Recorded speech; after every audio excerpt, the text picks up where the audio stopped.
Welcome. My name is Tricia Glass, and I'm Executive Director at Quiet Communities. It's great to be with you this afternoon to view presentations on vehicle noise, originally presented at the 187th meeting of the Acoustical Society of America, and that was last November. In a moment, I will introduce one of the presenters and our moderator for this evening, Ingrid Buday, the founder of No More Noise Toronto, an organization that seeks to energize and equip people to advocate for their right to sleep and enjoy the quiet of their own homes and neighborhoods. Before I introduce Ingrid, a few business items. We are recording and we will send out a video link to everyone who registered. The program will be 90 minutes, 60 for the presentations, and then 30 minutes for questions. During the Q&A, please use the raised hand function if you'd like to ask a question, and you'll be unmuted. You can also pose questions in the chat, and we will ask questions on your behalf. If this is your first Quiet Communities event, we are thrilled to have you here to learn more about our organization and to receive our newsletter and invitations to events like this one. You can subscribe to our mailing list on our website. We would also ask you to consider becoming a member. Member dues and donations make our work and events like this one possible. So now let's move right into our program. I turn it over to you, Ingrid. Thank you. Well, hello, everyone, and thank you so much for joining us. We've got a great set of presentations for you today. After Jeanine's presentation, I guarantee you won't listen to vehicle noises the same way. Mary is blazing a trail down in Naples, Florida, and has won the support of local enforcement agents. And I'll share how we're trying to get residents and policymakers to sing the same tune through civic engagement. We're also going to learn a little bit more about each other and your experiences with all kinds of noise through a survey. I use Mentimeter software, and if you're new to this, it's software that shares live results, and there is no sign-in, so everyone is basically anonymous. So in a couple minutes, I'm going to share the instruction screen, and you can either use your desktop, another window on your desktop to participate, or you can scan the QR code with your phone and participate on your device. So we're going to kind of go back and forth between questions and presentation to keep things engaged. And so let's get started to learn a little bit more about you in our first set of questions. So first of all, I'm going to share my screen. And I'm going to choose that one. Okay, so you should be able to see my screen. I'm going to look for a thumbs up that people can see the Menti codes and the instructions. Awesome, thanks so much. Okay, and I'm going to do that in presentation mode. Okay, so as I mentioned, you can go to your desktop and join with menti.com and use code 52640313, or you can scan with the QR code. And this is anonymous. Once again, everybody is attributed with a number, but every answer you give is then in that, for those techie people, that we get a CSV file, your number will be associated, and then all of your answers are in the columns. So they all kind of relate to each other. So let's get started. If you haven't gotten this yet, the code will come up in a few other slides. So now I need to go over to this monitor. There we are. Okay, so first of all, what we'd like to know is, where are you joining us from? So we've got Flushing, New York, Bainbridge Island, Washington, New York, DC, Chicago, Massachusetts, Indiana, California, Providence. Love it. This is awesome. Chicago. Wow, Chicago's the biggest word so far. So we've got the most people from Chicago. Providence. Cambridge, Massachusetts. Awesome. This survey will stay open. So if you're not in there quite yet, you will still be able to answer, you'll still be able to submit your answers. Next slide. So how did you hear about this webinar? This is something that Quiet Communities and No More Noise Toronto and all of us advocates go, how did you hear about us? We need to know. And look at that. It's an email. An email is the most popular one. Isn't that amazing, friends? Nice. Other, for those of you who are choosing other, please put that in the chat so we know to put that as an option. Okay, noise news. Nobody from Canada. That's okay. We're all good. Look at that. Or, well, I guess email from both of us. So there we are. If my Canadian folks, we got you covered. Okay, Next slide. Awesome. What interest group do you represent? Who's in the house? 7 residents, 1 resident association, 1 civil society org, 1 city councilor staff, 1 city staff, 1 industry, and 6 others. You others, please put that in the chat. I need to know when I make my questions that I need to actually have another response. Okay. And do you live in an urban, suburban, or rural area? Urban. Most of us who experience noise are living in cities, but it is a problem everywhere. Absolutely. Okay.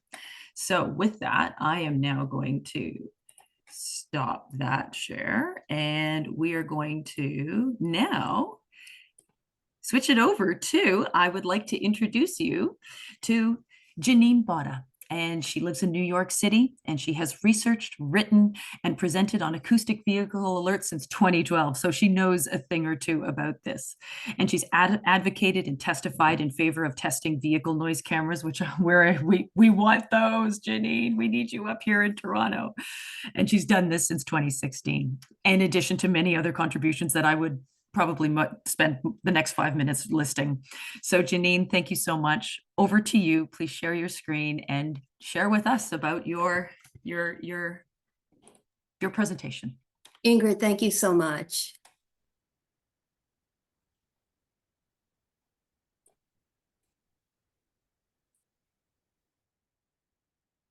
Can everyone see my presentation? Yes. Okay.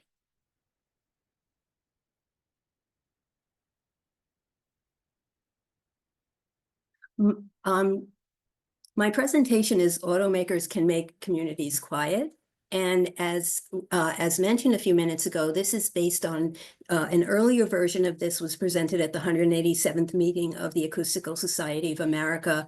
We called the session A World of Vehicle Noise, and that was back in November. And this was called an update on horn-based vehicle signaling and newer sound effects for convenience, nostalgia, and entertainment. And I was working with Dan Fink from Quiet Communities. So what is horn-based signaling? It's non-emergency use of a vehicle horn. When you're actively using a horn, you might be sitting in traffic, or someone is angrily pounding on the horn, or someone's in front of an apartment building and they're honking the horn because they're saying your ride is here. But the kind of horn sounds that I've been looking into are the ones that people use when they're locking or unlocking their car. They're factory installed features. They're for convenience. It's easier to hear a loud horn honk than wait to hear the quiet electronic sound that some cars have, or trust the flashing lights. And I think people just get used to them. There are also some factory installed features that have nothing to do with horns. Some of them have to do with the nostalgia. There are fake engine sounds that are being added to electric muscle cars, and also cars that are not muscle cars. They're being factory installed as well. And also for, as you'll see a few slides from now, sounds for entertainment purposes. So in terms of sounds for convenience, if you see on the left, 50 years ago, people basically used horns to warn of imminent danger. They also used horns for active reasons, like the ones discussed a minute ago, like honking at someone on the sidewalk that you know, or sitting in front of someone's house and honking so that they come outside. But the horns that are used now in the top three, the big three, GM, Chevrolet, which is now Stellantis, and Ford, several other cars, including Mercedes-Benz and Volkswagen, and a few other brands that are smaller. The horn honks to warn of danger. It's part of the car alarm song that we're all familiar with. It can confirm that the car is locked. It can confirm that remote start started the car. Something called panic alarm. Panic alarm is just using your key fob to turn on your car alarm, no matter where you are. Even if not, it's when you feel like you're in danger, you can use your panic alarm. You can also use the horn to locate your car in a parking lot, and not just doing that on your own, or deciding to use the horn on your own, but on some key fobs or cards, there's actually a feature called car locate, Although there are some cars that actually use a silent locator. There's also something called TPMS, tire pressure monitoring system. When you're filling a car with air, generally you just look at the number to see how many pounds you've put in, and then eventually you stop. But one of the automakers brought about this technology called Easy Fill Tire Alert, so your horn can guide you through the process, and you'll know when you have enough air in your car because your car will honk a certain way. Also, the car will start honking if you left the key in the car, or if you have a passenger in the seat who also has a key, maybe a spare key. And for several years with the Volt and the Leaf, one of them had the horn honking for pedestrian friendly alert, which is for visually impaired people. So the last thing you need to know when you need to hear that a car is approaching, just normally approaching, is a horn honking, because you would think that something is wrong. So they relatively quickly got rid of that feature. There was also with the Volt a honking with the electric battery charging process, which was embarrassing for people who were charging their car, getting home at 1, 2 o'clock in the morning. And one of the ways I learned about this was just from reading a lot of car forums. This is the Easy Fill Tire Alert. Do you want to be like the woman on the left who uses her Easy Fill Tire Alert, or the guy on the right who just looks at his tire gauge?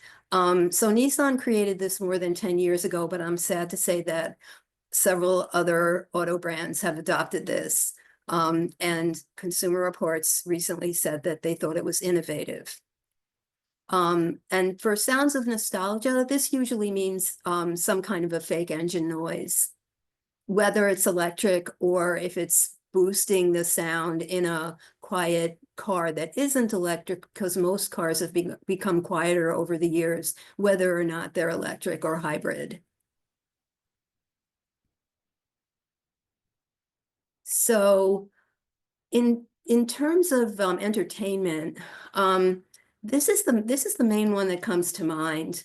With Tesla vehicles, when you have the ability to have a low sound acoustic vehicle alerting systems for quiet cars, including all electric cars have to have this. It's called AVAS or AVAS. You have speakers on the outside of the car. So some automakers have been using the outside speakers to broadcast other kinds of sounds. And that was something that Tesla did in 2022. You could honk the horn, you could be at a traffic light, people could be passing in front of your car, and just for fun, if that's what you consider fun, you could emit any kind of sound. You can see from the title of this article the kinds of sounds. It says here that the sounds are intended for fun, meaning the fun of everyone, but it might not be that much fun for people that are having it done to them. And then finally, NHTSA stepped in and said that the car couldn't use all these features in every situation. So because it was interfering with the alerting system for visually impaired people, but they're still allowed to use it when the car is in park. And the warning sound that you see on the bottom is kind of like one example of something that automakers do with the horn sounds and some of the other sounds that they incorporate into their cars, which is to put a kind of a legal warning so that you are the one responsible as the car owner, or the car owner, you're responsible for knowing what the local laws are. So with my earliest advocacy efforts, I did start in 2011, working with different people, looking to see if anyone was working on the issue of using the horn to signify that you locked your car, because it was kind of disruptive to sleep. Even if it was in the daytime, you might be trying to work, you might be trying to concentrate, you just kind of couldn't escape it. Just in a normal house where you have a sidewalk, there's a street, and people are parking. Even sometimes if you lived in the back of a house, or you slept in the back of a house and there was a garage there, that would also be another situation where you would hear someone's horn honking when they're just locking their car. We wrote to automakers. We did get responses from them. The responses generally said that their consumers liked it. They like the technology, so they don't want to take it away from them. but they also put the blame on them. They said that it's their choice to use it. They can do 2 presses of the key fob to get the car to honk, which will assure them that the car is locked. Or they can press the key fob once and it won't honk. They could also reconfigure it so that they would get flashing lights instead of the horn sound. But this was really popular. And some of the things we did, we met with a policy analyst from Consumer Reports. He kind of shopped our project around to see if anyone there might be interested in researching it and writing about it, but unfortunately, there were no takers. We met with a member of Congress, and he told us that we should speak with 2 Congress members, but those Congress members were all of a sudden very much involved with a high-profile issue. We weren't able to get through to them. We couldn't really get past their staff. But my colleagues and I didn't live in the state where they both served. I'll use social media. This tells you who's using what, or this is from 2013, but not much has changed. The cars that are using the quiet electronic tone, if you ever hear a Toyota or a Honda, Acura, there's a very quiet tone. It doesn't reach very far. It's not annoying. It's not grating. It usually doesn't enter closed windows. You might hear it if your window is open, but it isn't anything like a horn. At that time, the cars on the left are the ones that were using the horn sound. The funny thing about Mercedes-Benz was Mercedes-Benz had this tiny little electronic tone. It was even quieter than Toyota. And then after, I guess, realizing that Americans supposedly like to hear the horn sound when they lock their car, Mercedes-Benz switched over to some very annoying repetitive horn honks for, illustrating that the car is locked. By the way, this is for showing that the car is locked. People think that it is also telling them that the alarm is armed, but the alarm will be armed whether you are notified of it or not. You don't have to do anything to arm your alarm. All you have to do is, in most cases, unless you disable it, all you have to do is walk away. From interviews, I wrote a paper and I had a poster session at an ASA, Acoustical Society of America conference in Montreal in 2013, basically just going over the technology. And I interviewed people. I found it hard to do any kind of survey work with this. And there's also this kind of ethical consideration where you're asking people, does this bother you? And what if they didn't notice it before? And I didn't find that an easy thing to figure out how to do, but mostly I interviewed people. And they could be short interviews or longer interviews. And the things that I found people saying, and I also had a website and people would write to me, that people were being woken up by horn sounds related to people locking their cars. Eventually you would have difficulty initiating sleep. You don't realize that you initiate sleep until you have something that makes you think about it because you're wondering if it's going to happen. And if you have a neighbor who honks the car from inside their house every 10 minutes and you know that, you're just hoping you can fall asleep somewhere in between, and then you realize, oh, it's going to happen any minute, and it's just really hard to initiate sleep. It can happen when people are watching television or just doing things around their house, walking outside. And also people said that they were sometimes looking for a parking space in a parking lot. A horn would go off when someone actuated because they were locking the car, and they thought that someone was giving them a warning, and they jammed on the brakes, or they jammed on the gas. My father was pulling into his driveway, and a car was actuated because someone was locking it right at the bottom of the driveway. And he pulled up really quickly and he jammed on the gas and kind of smashed the side of the car against a brick wall. He wasn't hurt at all, but the car was hurt. And it was an illustration of how it affects you. You can't process it and say, oh, that was just somebody locking.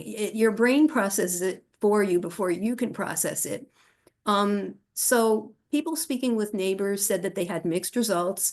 Some people had somebody immediately say, I'm so sorry, I'll do what you're suggesting I do. And they would switch over to using flashing lights.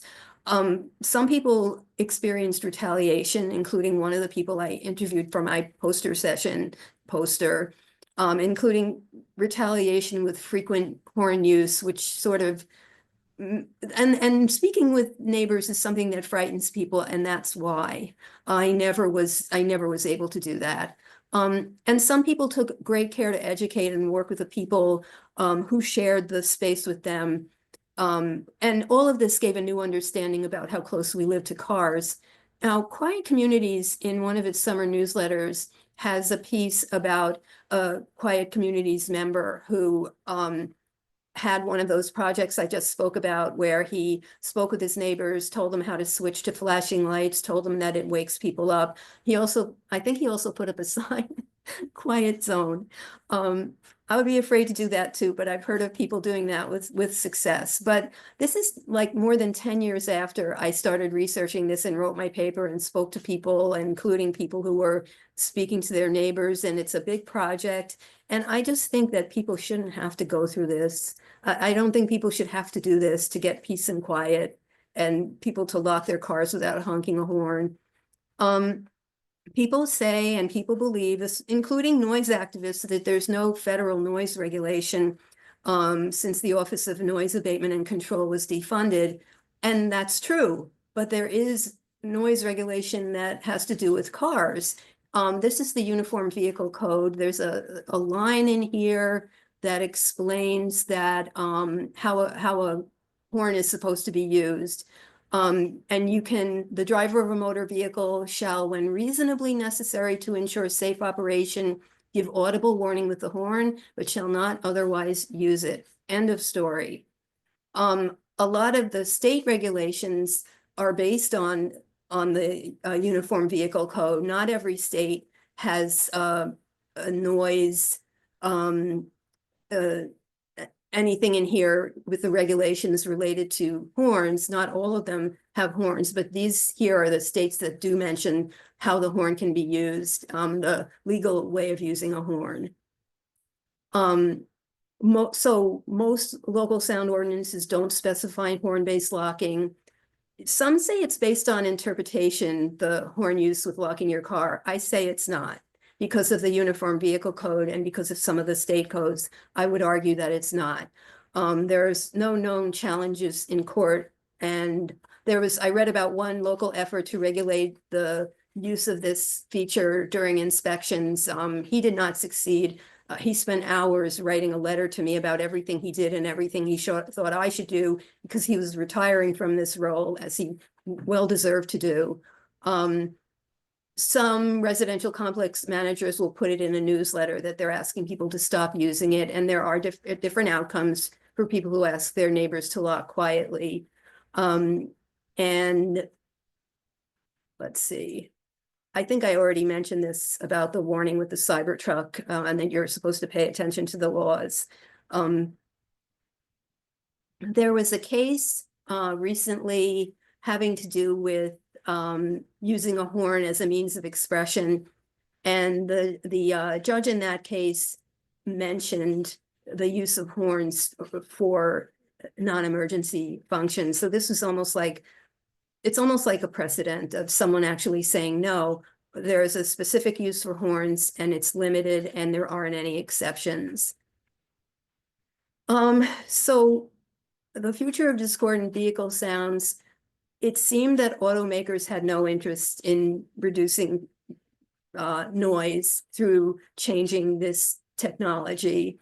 And they're now producing cars with noises that sound like the exhaust, but they're not educating people about the fact that reaching a certain decibel level where they live might put them in danger of getting a ticket. And people have gotten tickets from officers, and they've also gotten tickets from noise cameras, and they've disputed them, only to find that there are no exceptions for that. It doesn't matter if a noise camera gave you the ticket, or if an officer gave you the ticket. There's no exception. When we tried to contact US EPA, they wrote back to us and seemed to be acting as if it was a local issue. Talk to your local elected officials. NHTSA did not recognize that sound can compromise safety. I would give the story about what happened with my father to dispute that. And no agency seems especially concerned with the unintended use of the acoustic vehicle alerting system external speakers as an issue. So some of the general challenges for everyone is that there's a low percentage of the population that reports being affected by noise, and that can potentially influence policy, attitudes, and culture.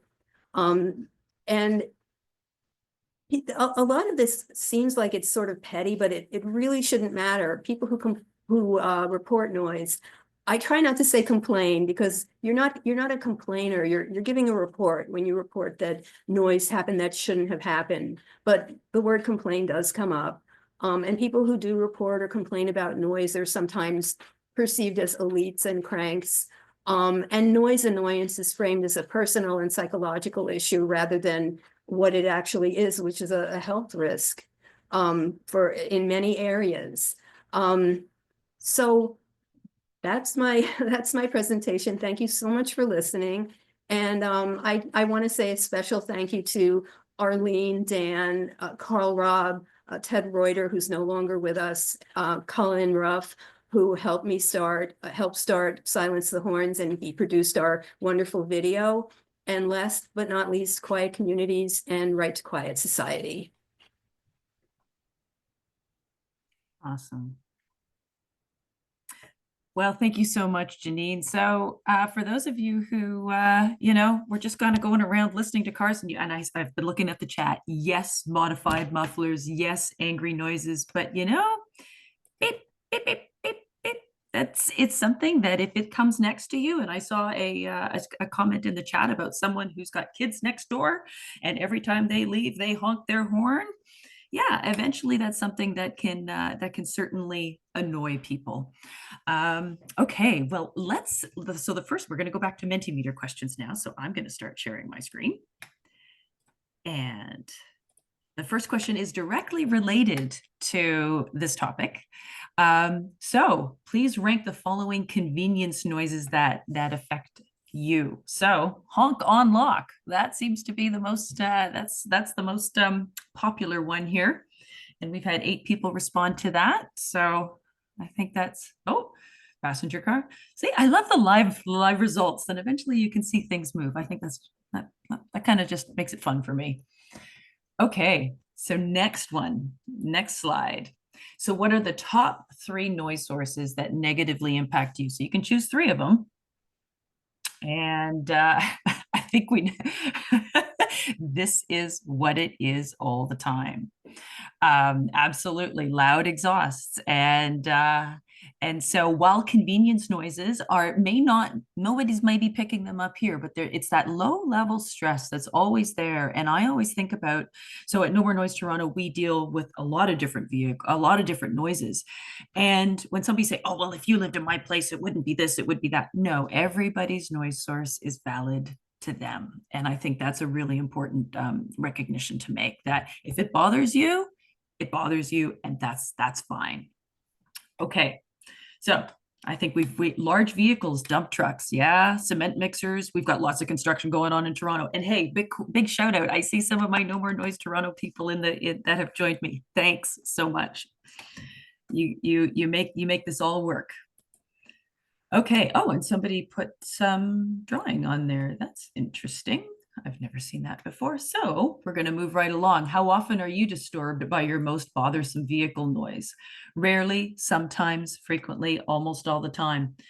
So frequently and sometimes, yeah. I'm in the almost all the time. Motor vehicle noise is why I love my home, but I hate being there.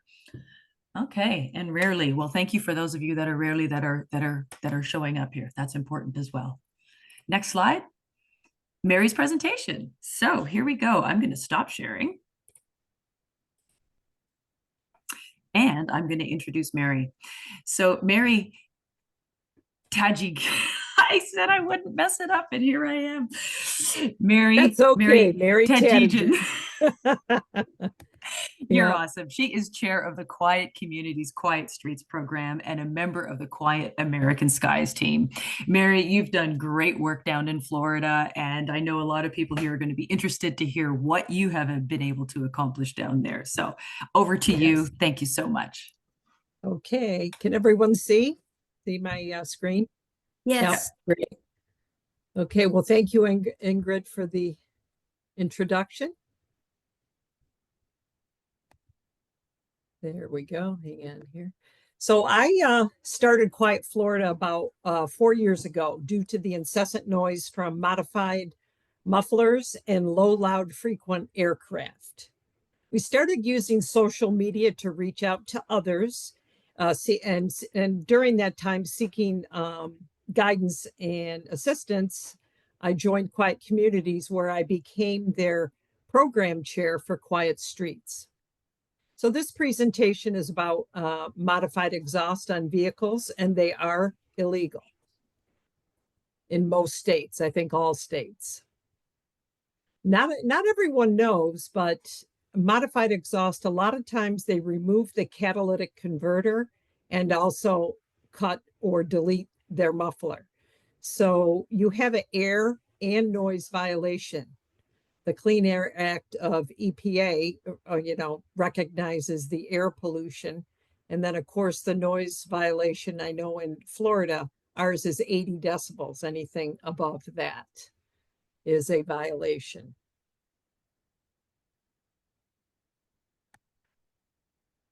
Noise pollution causes physical and mental health issues such as sleep disturbances, changes in cognition, cardiovascular issues, and more. Our most vulnerable to these negative impacts are our children, the elderly, our veterans with PTSD, and the disabled suffer immensely from the noise. What Quiet Florida did initially to start out was I went on Nextdoor, as I was not a big techie person.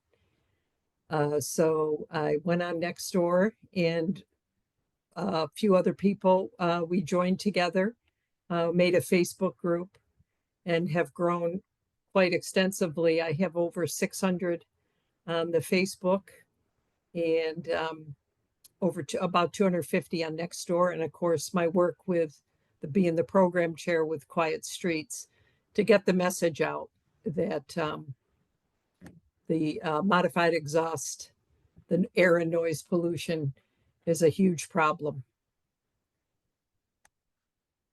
Quiet Florida was able to meet with our state senator at the time. This was in April of 22. Met with Senator Kathleen Pasadomo and our representative Lauren Mello. And during that meeting, we asked if, what could Senator Pasadomo do for us? She initiated what they call an OPAGA study, the Office of Program Policy Analysis and Government Accountability, which for a year investigated the noise in the whole state of Florida and some solutions. So it was published in April of 23. Some of those solutions we shared, we shared with the law enforcement and the commissioner that I work with all the time. Why should you develop relationships with city, county, and statewide elected officials? Because you need an advocate. Volunteers can do a lot, but how I put it is you need someone that's getting paid by the city or the county that can push your agenda. So I had conversation with my district commissioner, Bert Saunders, who is actually in legislation up in Tallahassee as we speak, trying to get modifications, revisions to our modified muffler statute. I spoke many times before the Board of Commissioners to get the word out, and they granted us, I got a unanimous vote to start the Southwest Florida Noise Task Force. And that included the Collier County Commissioner, a representative from the Sheriff Office, Naples City Police representative, Transportation Management, and of course, myself. We were able to do a news media blitz. We had social media on our commissioner's page, on the city council page, on the local police page to get the word out. We also mailed over 300 flyers to auto body shops and garages stating the statutes in Florida and the violation and the cost to them if they violated that.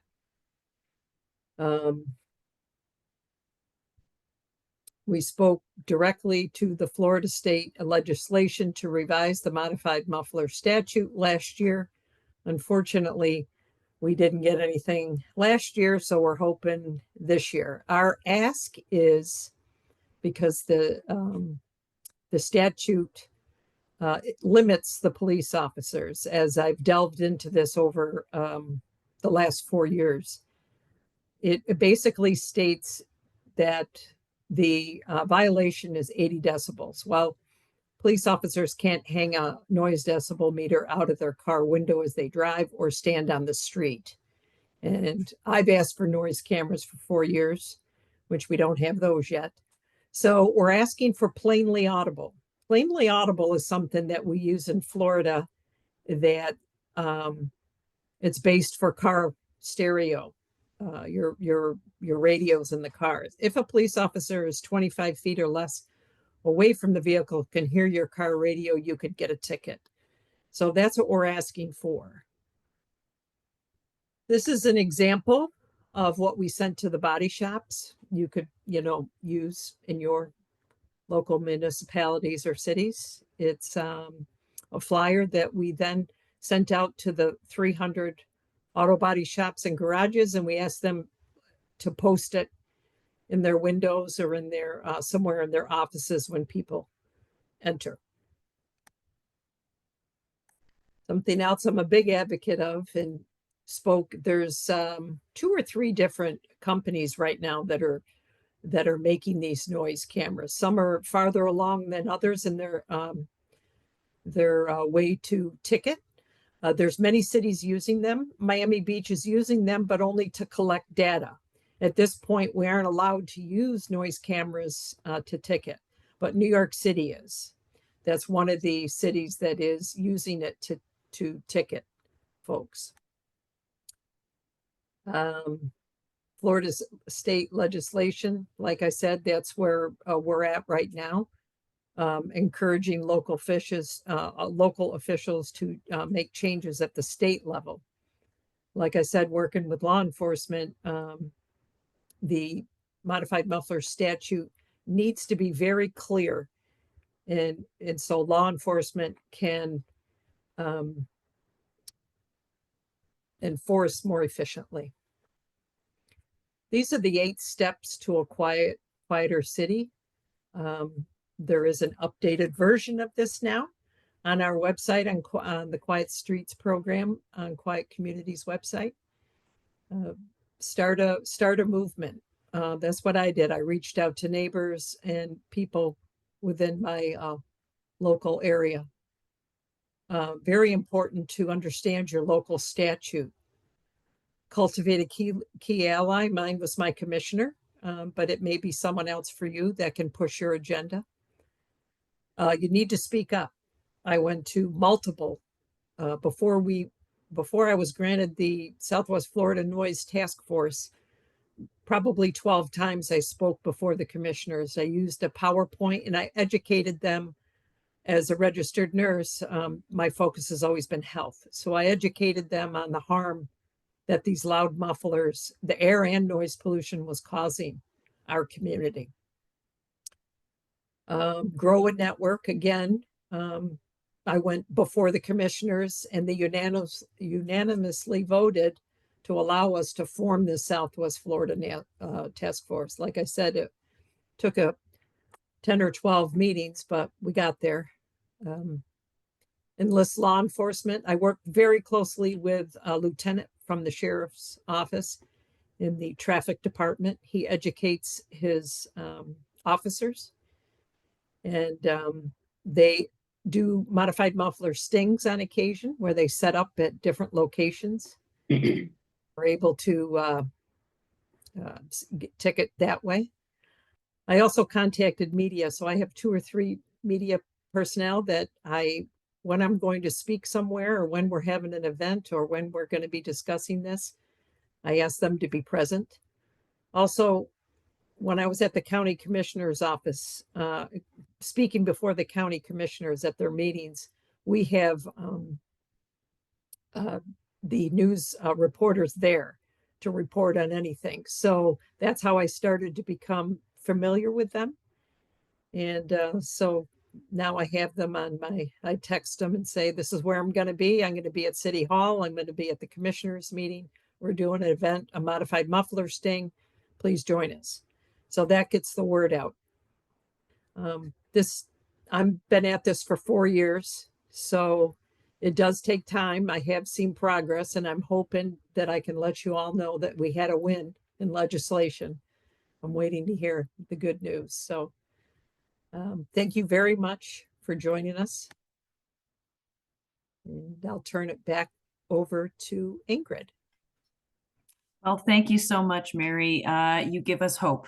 And you know that there actually are enforcement people that are listening and that are wanting to help. And, you know, they are impacted by the noise as well. And I think that's one of the things that we think, you know, where do these people live that they don't hear what we hear, you know?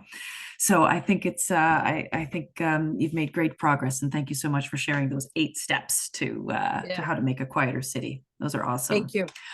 Okay, so we're going to go now back to the Mentimeter for a couple more questions, and I'm going to share my screen once again. And the next question, have you missed work or been unable to perform activities of daily living due to this noise? So are you able to go to work? Are you able to function? Are you able to get up and get your kids off to school? Are you able to focus at work? Now that we're working from home, what are the differences for you in noise and in your area? A lot of things changed with the pandemic. Okay, no is 13, yes is 8, and 3 is not sure. Okay, that's interesting. All right, next question. Does vehicle noise negatively impact your children under 18 years? So not applicable, and we've got 2 not sure and 2 yes. Okay, that's interesting as well. All right, next one. Have you thought of moving somewhere else due to the noise? Yeah, 16, 17, yes. 5 no's and 0 would like to but can't. I get told a lot, well, why don't you move to the country? Well, you know what? What if my work is here? What if my life is where I'm at? What if this is due to family obligations? We should not have to feel like we should need to move or have to move in order to get sleep. So that's kind of where I land on that. Okay, and here's my cue for my presentation. So let's start here. So we are conducting an orchestra to reduce noise. And so this is meant to be a whimsical depiction of how I sometimes feel as a conductor. And as this was initially for the American Acoustical Society, I thought music would be a great theme to start off with. So here we are. Okay, so conducting an orchestra to reduce noise. So a little bit about No More Noise Toronto. We're a grassroots organization that focuses on the noises that wake us up, keep us up, and disturb us day and night. We take a data and process-oriented approach to our activism and advocacy. And we collaborate with city divisions and councillors to reduce noise pollution. We're now working with 4 different City of Toronto divisions. And that's because we've taken this collaborative approach. And when I say, oh, I'm so thankful for this meeting, and they're like, no, Ingrid, we thank you. And I'm like, well, that's great. And they're like, you are nice to us. So maybe there's a lesson for all of us. We need to be nice to these people that are decision makers. And lastly, we're located in Toronto, Canada. So as I sometimes feel like a conductor, I thought, okay, well, let me see what a conductor does, because I'm not a musician. I've never been in an orchestra. So good old Wikipedia helped me out here. And a conductor's role is to lead the orchestra through a piece of music by interpreting the score, the setting, the tempo, and communicating their vision through gestures that unify and teach the orchestra. So how I look at this is the orchestra is the obligated listeners. Those are the ones that are paid to be there, that have a chair and have something to do while they're in that chair. The other ones are the audience. And so the audience may or may not choose to be there, but generally if they've purchased a ticket, they've chosen to participate, but they may or may not be listening, and they may or may not be engaged. So it's up to the conductor to make these two meet. So who are these obligated listeners? Well, they're elected officials, they're policymakers, they're people that take the reports, they're that process, that report intake system, they're bylaw enforcement people, they're police, public health, and of course, our federal, state, provincial, and city jurisdictions. And so who's the audience? Well, all of the obligated listeners also get impacted by noise. So they are part of the audience, but there's also people who are probably not there. The people who may not, may be sight impaired, maybe they don't hear very well, they might be young, they might be old, they might be just regular people who, just don't really necessarily always want to speak up, but are impacted by the environment that we have. And the thing is with noise, I mean, I don't know, most of you probably know that according to the World Health Organization, air pollution is the #1 urban environmental health hazard. Noise is #2. And because noise impacts everyone, we have to breathe, and we can't stop listening, and we cannot close our ears. So that's why noise is becoming so important. So the other thing that conductors do is they interpret the score. So they they create a mental model of how the pieces should be performed and then put their own stamp on it. And so as I was looking at this and I was thinking, I was angry and in my condo and going, am I the only one who's annoyed by this? And the answer is no. But I started to create this model of how I thought civic engagement could happen. And so as No More Noise Toronto is the conductor, I looked at the data, and the data didn't represent my lived experience. It talked about averages. None of us live with an average. And so then I bought my own sound level meter. And then that's when I saw those spikes that I live with. And then I also wanted to look at crowdsourced information, because there's your stories and your information that also that orchestra wasn't hearing. And then I also look at process. And so back to, the audience and the residents, that's the voice. And I wanted to create a community. I thought I was alone. No, I'm not. That's why all of you lovely people are here today. And everybody has a noise story, right? And we all want to share that. But I think we also want to provide real information about what we live with. And so that goes back to that data collection. And so then the recipient, so you can see the arrow at the bottom, right? The recipient is those obligated listeners. And we had noise bylaw reviews in Toronto last year in January, and we had 40 people make deputations. And when you're part of the city process, you kind of see, oh, there's people that depute all the time, and Mary's done it a bunch of times. I've done it a bunch of times. Jeanine probably has, and maybe other of you have as well. But we brought 40 brand new people, and the counselors were just like, oh, wow. So that got their attention, and they finally started to understand how noise impacts people's physical and mental health. And so we started talking about processes. So this is a workflow of how people can report moving vehicle noise in the city of Toronto. So the city of Toronto has a 311 service. I've learned not all cities have this. And so here how it goes. I hope you can see my little cursor here. So we're asleep at night, nicely in our homes. And then we have a racing or a loud vehicle go by. And in Toronto, they say, call 311 for everything. We are the front door. So I'm like, hey, or I send an email, right? And I'm like, hey, there's a loud vehicle out here, and it woke me up. And what they do is they say, great, but we work on a priority action approach, and that vehicle's long gone, and moving vehicles are actually the police's jurisdiction. So thanks so much for your report, but we'll take it as a data point, which is thanks to our efforts. They now take it as a data point, but before they would just say, your case is closed, call the police. I'm like, ugh. So then if I haven't done this before, I might call the police. And they want, so they don't have an app, so you have to either go on their website or you can call them. And they want a picture, they want a license plate, they want my address, and they want a description of what happened. I don't have that. It's 3:30 in the morning. Give me a break, right? So if I make the complaint once because I have the information, I probably won't make it again, because the definition of insanity is doing the same thing and expecting a different result. In either case, both of these results end up with us being unhappy. And I showed this to City Council, and even the Director of Municipal Licensing and Standards, who are the bylaw people, he said, my workflow is correct. Woohoo! That was a win. And how we got our attention was by creating a not 311 noise report. I learned that people could not report leaf blowers during the day because it was allowed from 8 a.m. to 7 p.m. I learned that they could not report overnight waste collection noise because waste collection noise was granted an exemption from the noise bylaw for nighttime use. So I basically created this report.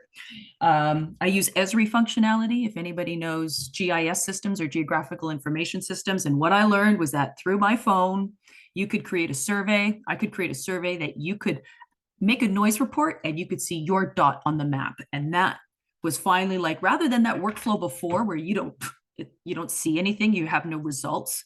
Here you can actually see, there's my spot on the map. I count, it matters. And it did matter. We got over 12,000 data points. And so I've now closed this report for anybody who's looking for it, but we're looking to do a community noise report because not everybody has 311. So there'll be a new version of this at some point. But this put us on the map, so to speak. So this is where we set the tempo. So I now have an audience and there's the orchestra, and I'm going to say when to start, how fast to go, and when to stop. So what I've learned is about the civic engagement. It's probably different in the States, but I imagine that there's there's opportunities that I needed to identify that where an agenda item would come up at a city meeting. And basically, like say the noise bylaws, or it talks about the night economy or something like that. So I identify an opportunity, and then I communicated that to the audience. And then I educated them on how to use that opportunity. And there's different ways that people are willing to engage. And this is something I learned. So I call it the spectrum of engagement, but really you can be very engaged and not actually do something. Like I think that there's something there to dig into, because there's some people who are deeply impacted by noise, but due to whatever reason, they're never going to speak in public. They're not going to send an email. And so I believe that there should be a place for everyone in civic engagement.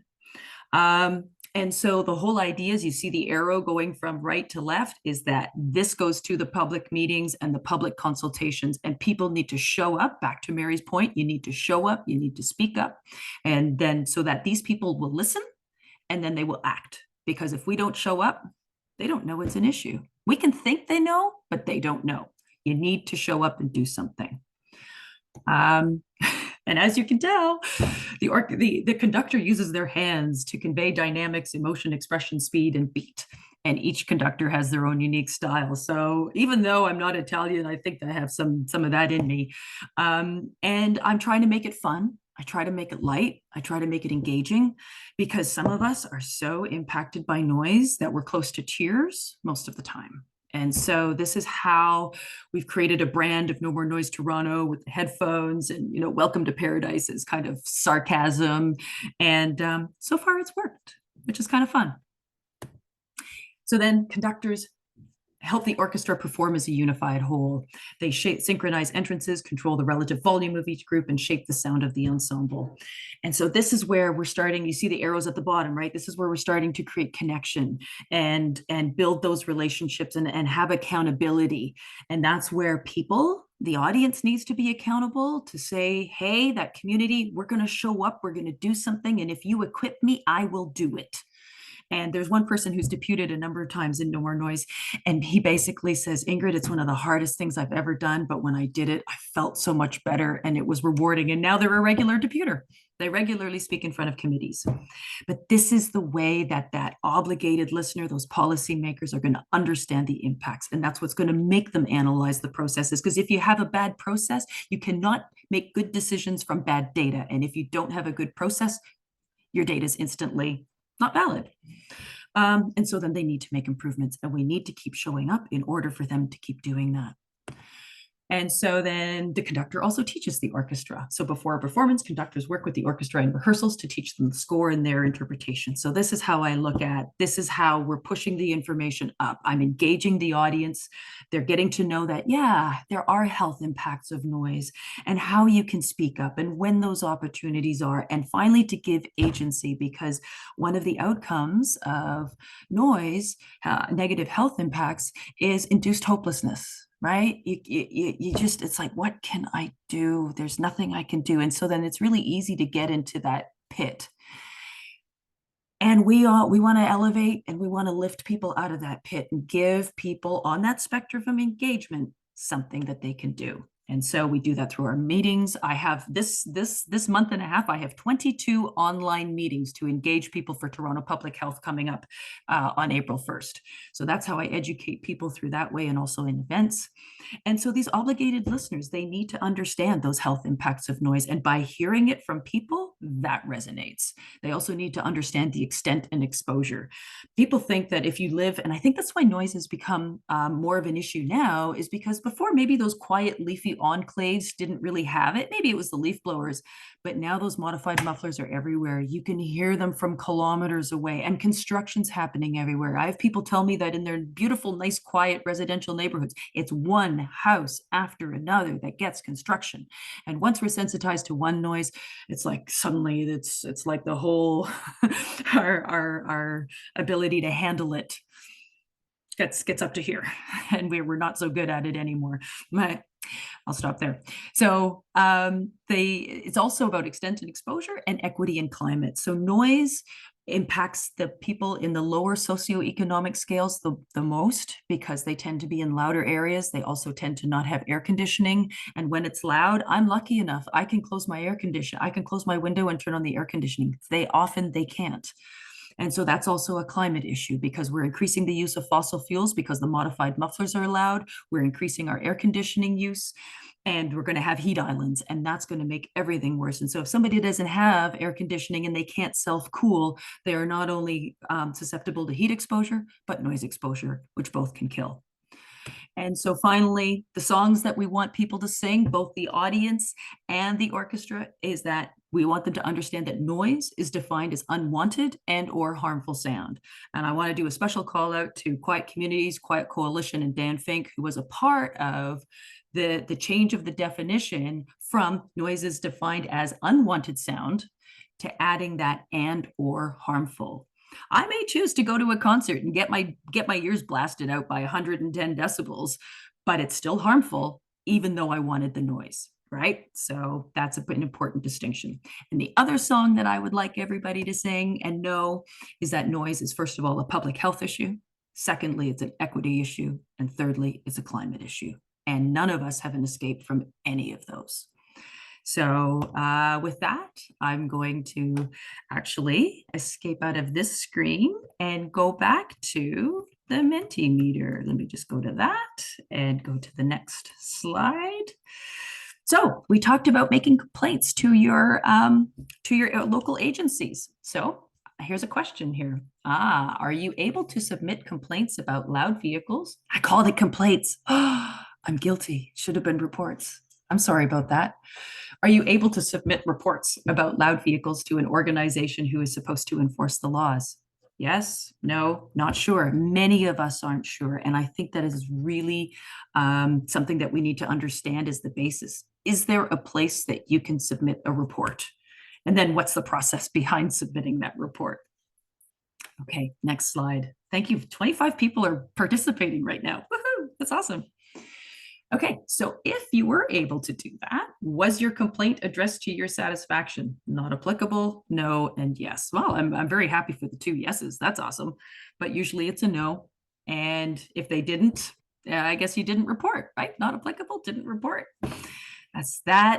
We've got work to do, but you know what? The choir's getting bigger all the time. Next question. When you call or send information online to authorities regarding a noise issue, do you think of it as complaining or reporting? Yes, reporting is the one that we want. We're not complainers. If we had a choice then I would say, well, maybe we're complaining about something because we could choose to walk away or we just don't like it. Here, we do not have a choice. We are in our homes and we're trying to sleep. It's a report. And I've noticed that City of Toronto is starting to change their verbiage a little bit. Okay. And so what, wow, 23 responses here. So this is where with Quiet Communities and No More Noise Toronto, we're starting to work together. And we would really like to know what would help you in advocating in your community. What data or information would be most helpful?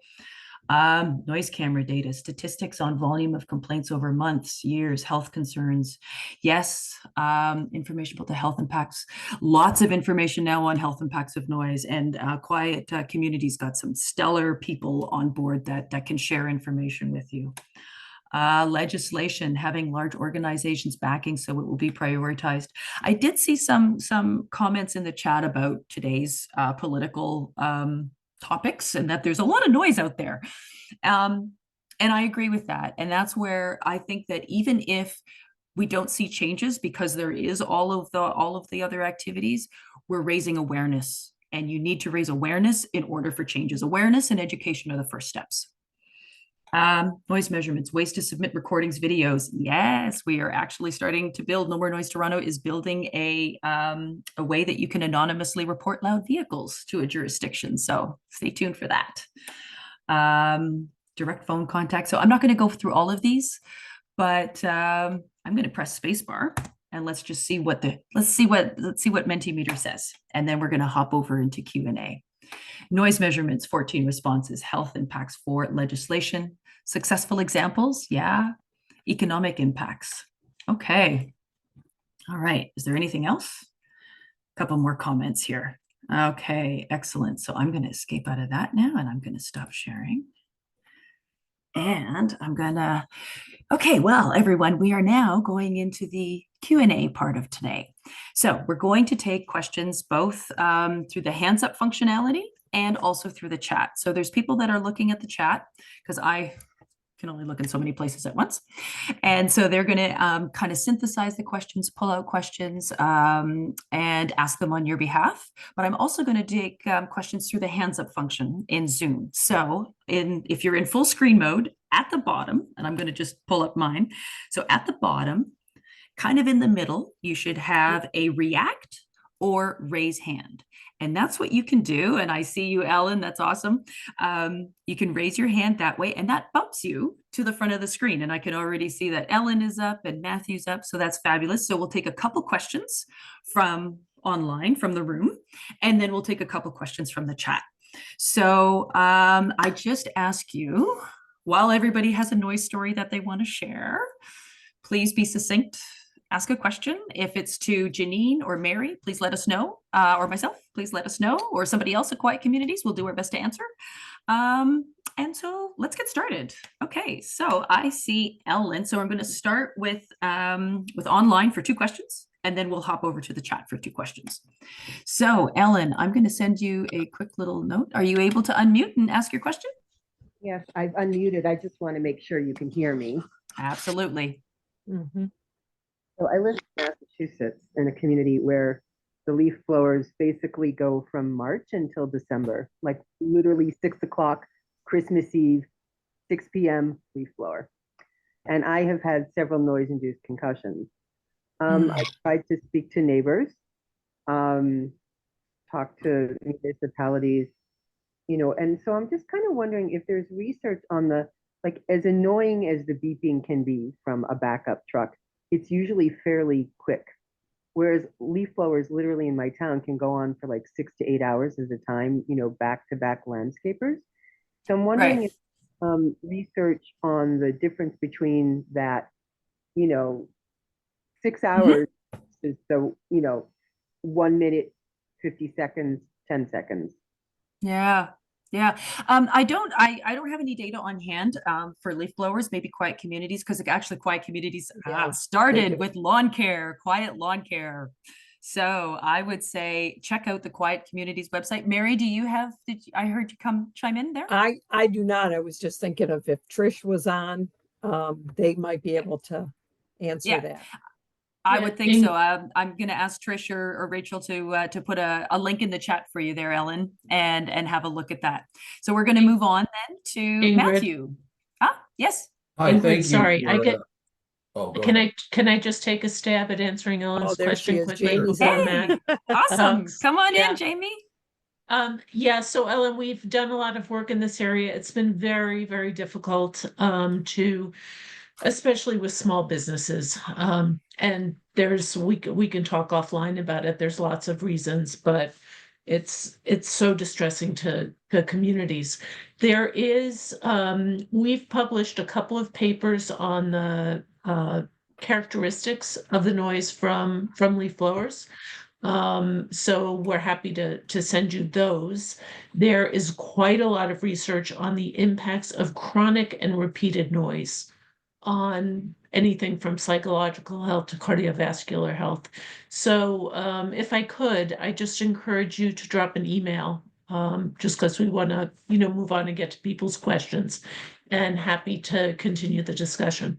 Yeah, I'll stick my name in my email in the chat, and I will say we're actually starting an edible land care and business to, show a Great. better model in our area. So there's always that option as well. Awesome. That's great. Thanks so much, Ellen. Matthew, you are up. Yeah, thank you for all this information and for inviting me. Colorado Springs, Colorado, in short, we had a 8,000 seat outdoor amphitheater, square peg and a round hole, that was put within an eighth of a mile of existing family residences. So we fought it. We went through all the, like you're discussing, showed up to committee meetings, city council, et cetera, et cetera. The mayor signed a hardship waiver to allow them to exceed the state statute of 50 dBs. So we're going through the same issue again this year, tried to fight the hardship waiver, and this time the mayor signed it, extended the hours, and we have data that shows that they are exceeding the 50 dBs after 7 o'clock at night with this outdoor concert venue, as far as 2.5 miles away. So Okay. So what intrigued me was, can I get the other name of the noise meter, the noise camera of the manufacturer?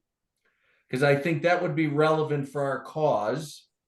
We do have data that shows they are breaking the law. The police are ignoring us. Everyone in the town is ignoring these 50,000 residents up here. And secondly, has there been any lawsuit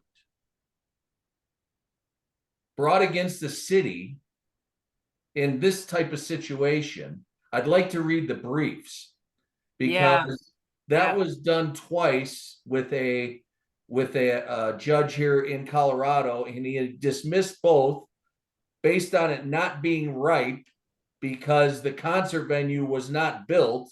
So we don't know if they're going to exceed the 50 dBs. And common sense would tell you it's gonna. They're going to. They're going to. Yeah. So a couple things on that. So I have worked with Intelligent Instruments. They are out of the UK. They've got something called a nuisance meter. And that basically is where it is listening. And once it goes out over a certain decibel level, it triggers the audio, and it generally has like a 10-second buffer. So it goes back 10 seconds and starts to record the audio. So the audio and the decibel level, and that's called a nuisance meter.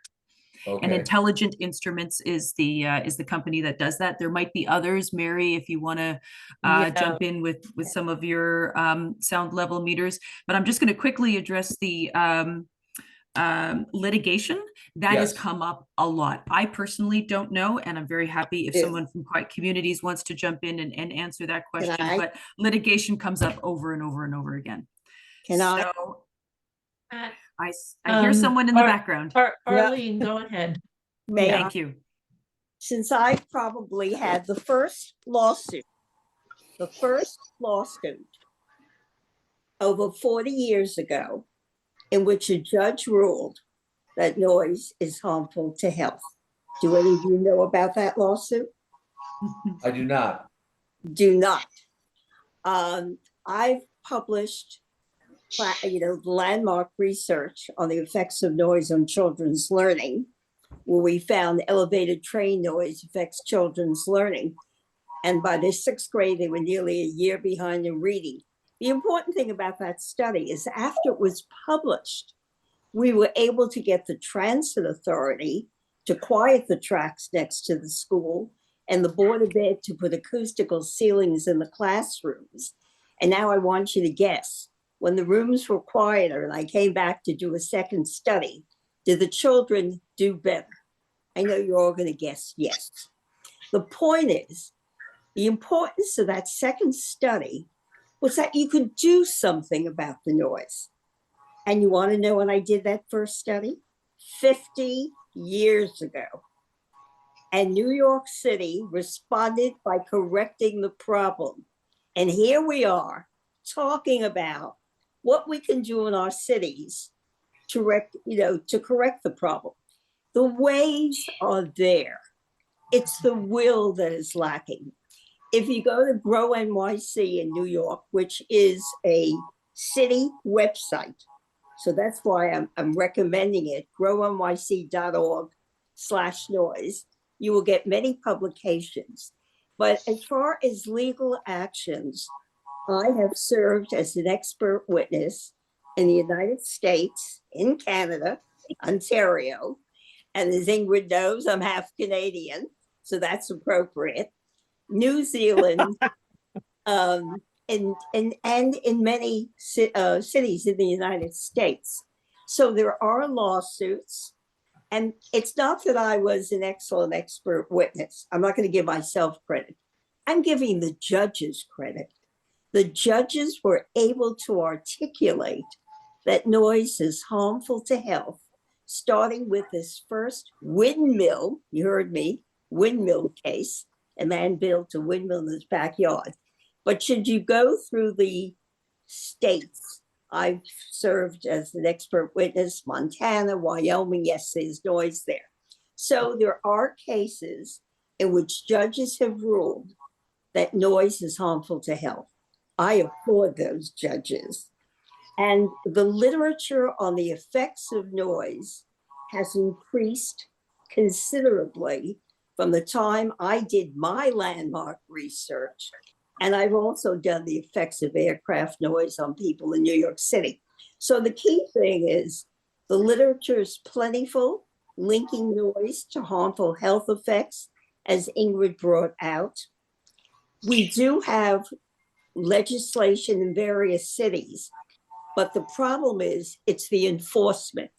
Yep. Every time I hear from a city, yes, we have the legislation, but we're not getting it enforced.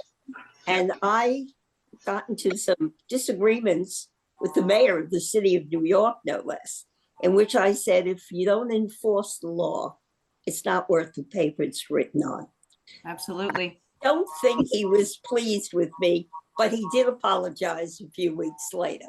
So if anyone wants, do go to grownyc.org/noise. Say that again. What is it? www.grownyc.org. I'll put it up /noise. And you will get so much with respect to publications on the effects of noise, but the entire site deals with how you can handle noise issue, work with representatives. And the other thing I have to say, while New York City may be a noisy city, we do have a pretty good noise code. Yeah. And unlike other cities, we don't depend on the police to enforce part of that code. New York has its own department that can enforce portions of the law. And I think that's key, because when I think we need to have more things that are like New York.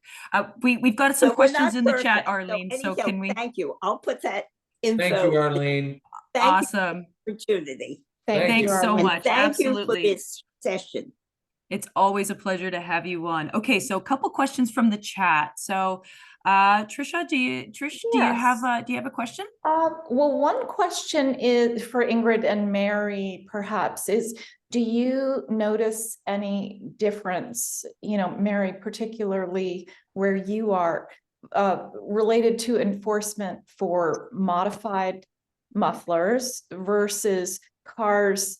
They tend to be luxury cars that have built-in noisemakers. What are the challenges, and how is the sheriff's office addressing that difference? Right. Well, depends on what part of town you're in.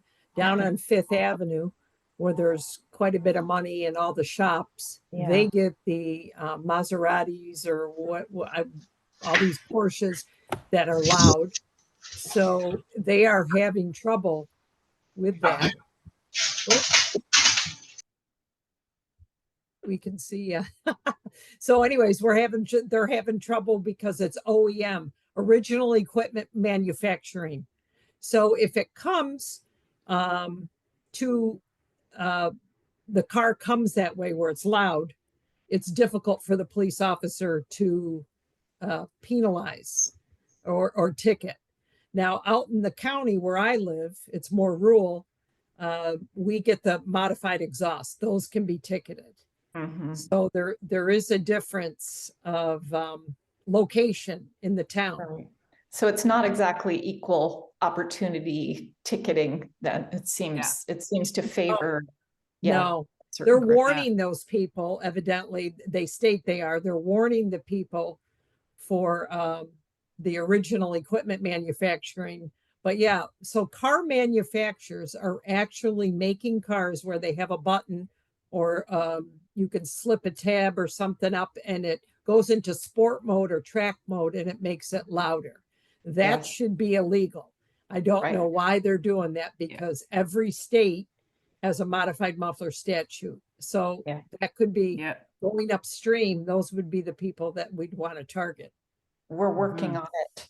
Yeah, and absolutely. Ingrid, a question for you. Could you just tell us a little bit about the Toronto noise camera program and how that's working, or sort of where that is? We've read about it. Yeah. Well, what we were doing is I've been actually following Mary's lead in that sense. So we do not have noise cameras. Apparently, Toronto looks to New York City a lot because big city, Toronto's the biggest city. But we've had people, the executive director of municipal licensing and standards basically say the technology's not ready yet. So I'm like, well, that's not true because it's working in New York City. And so I brought Ruben Peckham from Intelligent Instruments right into City Hall, and I sat and I invited, so we have this thing called a lobbyist registry. And every time you log a communication with a elected official, you have to log it. I was the top lobbyist for November to bring people to Ruben Peckham, and a number of people came, they listened, and they're starting to change their tune. But I think the thing with noise cameras is that you also need to, at least in Canada, you need to change the legislation allowing the noise cameras. So that's the thing we need to now, and I'm going to go back to a little bit to Matthew's comment about, what to do. I use campaign software. So I hit them in their inbox. People that normally have people that protect them, they've got executive assistants, they've got all this kind of stuff. They got an info at or MLS@toronto.com. I get Mitch, Joanna, Carlton, Greg, they all get emails directly into their inbox, and that makes them listen. So that's something that's part of where No More Noise Toronto is a tech organization. And so that's where I try to do that. And that's how we're getting the attention for noise cameras. So we're working on it. We're pushing. We're going to have to now go up to the province. Thank you. We're watching. Thank you. Awesome. So let's see here. So there was somebody else who had their hand up here. Anna? And I see Anna, but there was somebody else before. Maybe they had to drop off. So Anna, please bring up your question. Can you unmute? Oh, there's Lori. Lori, well, anyways, we'll go with Anna and then Lori. Okay, thank you. Absolutely. Okay, Lori, you're unmuted, so away you go. Oh, okay. Well, I guess, yes, we got legislation passed last year in Connecticut. Can you hear me? I'm sorry, I'm actually at the legislature right now. Well, good for and- you. Yeah, well, we got it passed last year, but it was, if you could see my chat notes, it's very an arduous process. They have to, sorry, that should turn off in a second. 169 towns we have in Connecticut, and the legislation called for the 169, each town must pass an ordinance and then buy that sound machine. So it's quite arduous. And so it's not happening. Meanwhile, exactly, the police don't enforce in each of our towns, and we had a accountability bill passed, so which just they don't want to do traffic stops. So anyway, so my question, so I had a legislator that said, okay, Lori, this seems like a lot of work, the legislation from last year, and I said, well, it is, but we did try to put a ban on these sale of these aftermarket products. I mean, I don't get it, quite frankly, why these Yep, are okay. even allowed to be sold. You look at the advertisement and it says, what is it? Something about disturbing the peace. This is what they're sold they for. actively advertise that they're going to be loud. Okay. Mhm. Yes. And so I guess I know commerce being commerce, but why are these allowed to be sold? I know one state, Arkansas, that prohibits the sale of these. And I don't know what. Oh. Yes, I don't. Well, according to the website. And it's funny because SEMA, and I forgot what that stands for. I think it's something market association of these aftermarket products. And he even testified last year. He's out in California, and I love it because you look at their website and they say that they're under attack. Yeah, they do. They're under Absolutely. attack. So do you have a question that you want to pose? Yes. Why are these allowed to be sold? Oh, well. Can I jump in here? Can I jump in here for a second? This is Rick. that? This is Ricky Holtzcall. Okay. In reference to the question about Arkansas, I'm a retired Houston police officer, and I sued the state of Arkansas. I sued Fort Smith and Fayetteville, Arkansas, for their biker rallies because they draw in thousands upon thousands of illegally loud, illegally equipped motorcycles come into the biker rally in Fort Smith, in the biker rally in Fayetteville. The judge said I didn't have any standing. The judge said I didn't have standing because I could not provide proof of injury, nor could I coerce the police to do their job. Arkansas 2737601 A and B. Part B of Arkansas state statute prohibits the sale, the retail of aftermarket exhaust that emit noise that is louder than the OEM factory installed exhaust. But there are thousands of retail establishments in Arkansas that sell these. And I really bugged the attorneys general about why she was allowing the sale of these, this is merchandise. The problem is they don't care, and the police are too compromised. We actually have police biker rallies, police biker gangs. The police They're part of the problem. The police officers modify their motorcycles and ride loud. Here in Lee County, where I'm living currently in Florida, I had to take a lot of steps to get Lee County's motorcycle division to go back to OEM mufflers. They were riding with Cobra exhaust, which emit, logarithmically speaking, they emit about 4 or 5 times the required or limit of the 80 dBA. Okay. So there's a lack of interest. The enforcement, our law enforcement officers, number one, I don't mean to be too cruel and upset with them, but they are legally ignorant of the laws and how to enforce them, and they're compromised. Yep, absolutely. And I agree with you on all of that, Rick. In Houston, I enforced Houston's city ordinance 30-3. And the biker rally, I had two biker organizations, two biker rallies meet at City Hall, and they petitioned the mayor to fire me. They wanted me Yeah. gone. There were threats on my life. They wanted me Yeah. shot in the face. Okay, Rick, thank you. Thank you for this. Can you wrap it up? Yeah, go ahead. I just wanted to say about the Arkansas question. The reason that it's not enforced is because there is no desire to enforce it, even though it's a part of the state statute. Absolutely. And I would say that is consistent from Toronto to California to Arkansas to Florida. And I just want to say, Anna, I do see your comment in the chat. And so it is there. And I'm sorry if you feel that I haven't been fair, but somebody from Quiet Communities will reach out to you. So thank you very much. Okay, so do we have another question from online? I see, Lori, did you still have your hand up, or did you want to add to that, or does somebody else have a question? We've got 4 minutes left, so let's take one more from the chat, possibly. Trish, is there another question in the chat that you would like to? We have so many comments, and I'm really looking forward to reading through them. And, like the survey, the comments are a rich source, of data for us. So I appreciate that. Let's see.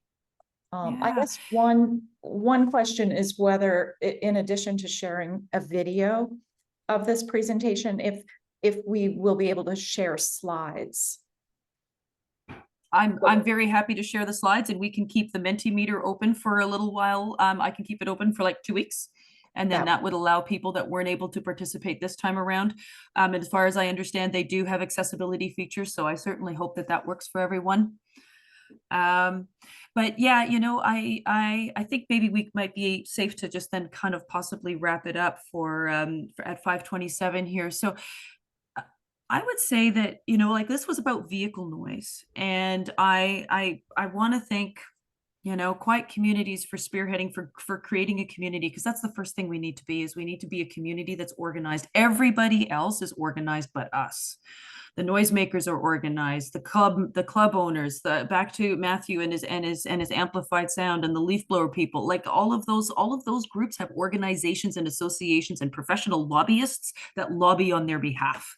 And that's one of the things that I'm looking at doing differently in Toronto, is I'm Toronto's noise lady, and I'm that lobbyist, and so you can lobby for corporate profit, or you can lobby for community good. And so that's where, Rick, I've seen your posts on Facebook, and I know that you're active, and I know that you do really good things. And so this is where trying to play within the rules, but push them, I think is a way to look at it. You always have to be respectful. You always have to be kind, try and be fair, but you're never going to please everyone. But we all are feeling the same way. We all are hearing these mufflers. We all are hearing the car alarms going off, and that drive us crazy, and the beeping. So I think there's lots of work that we can do. But there's also a really great future, because now the data is there and we are getting organized. So I think that we're just at a really interesting place. And while there's a lot of noise out there, I think we can make our own good noise to create better communities and quiet communities. So maybe, Trish, with that, I'll hand it over to you for a wrap up. Ingrid, thank you so much. And I think you set a great tone for the conversation. And, and I think the survey, we're still working out kinks, but I think it gave us all a nice sense of community. I want to thank Ingrid, Mary, and Jeanine for taking time to share your presentations and your wisdom and inspiring action to address harmful noise. Audience, I hope you all enjoyed this event. And again, if you would like to learn more about Quiet Communities, visit our website, quietcommunities.org.